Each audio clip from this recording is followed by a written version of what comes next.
Comme chaque dimanche, le pasteur Ajay Kumar donne sous ce chapiteau la messe à ses fidèles.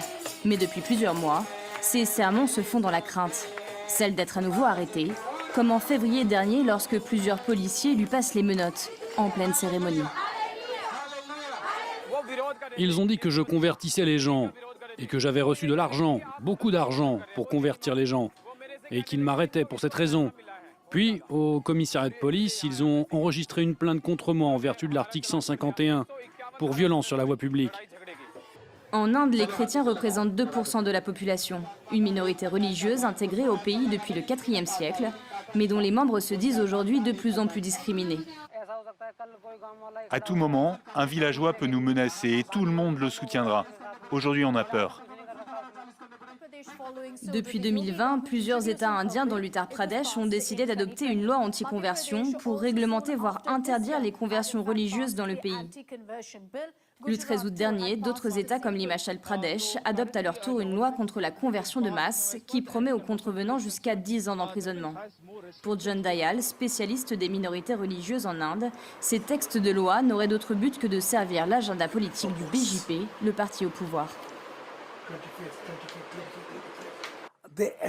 Ils donnent du pouvoir aux forces qui luttent contre les populations, sous couvert de lutte contre les antinationalistes. Ils renforcent les groupes fondamentalistes et en fait, c'est comme siffler leurs chiens de garde en leur donnant les moyens d'attaquer, voire de tuer des chrétiens et des musulmans. Ils écrivent une nouvelle constitution pour une Inde totalement hindoue. En 2021, plus de 300 crimes contre des chrétiens ont ainsi été reportés. La majorité était liée à des accusations de conversion forcée par des groupes d'indo-extrémistes. Parmi ces victimes, le pasteur Kelom Kalyan, attaqué en pleine rue à New Delhi.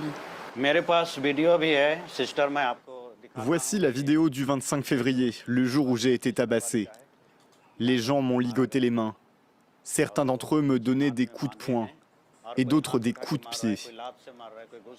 Je regrette cette journée. Depuis cet incident, je suis constamment inquiet. J'ai déposé plainte, mais la police n'a pour l'instant rien fait. Des associations de défense de chrétiens ont récemment saisi la justice indienne pour dénoncer ces crimes. Le gouvernement fédéral, lui, a publiquement nié le 16 août dernier la réalité de ces attaques.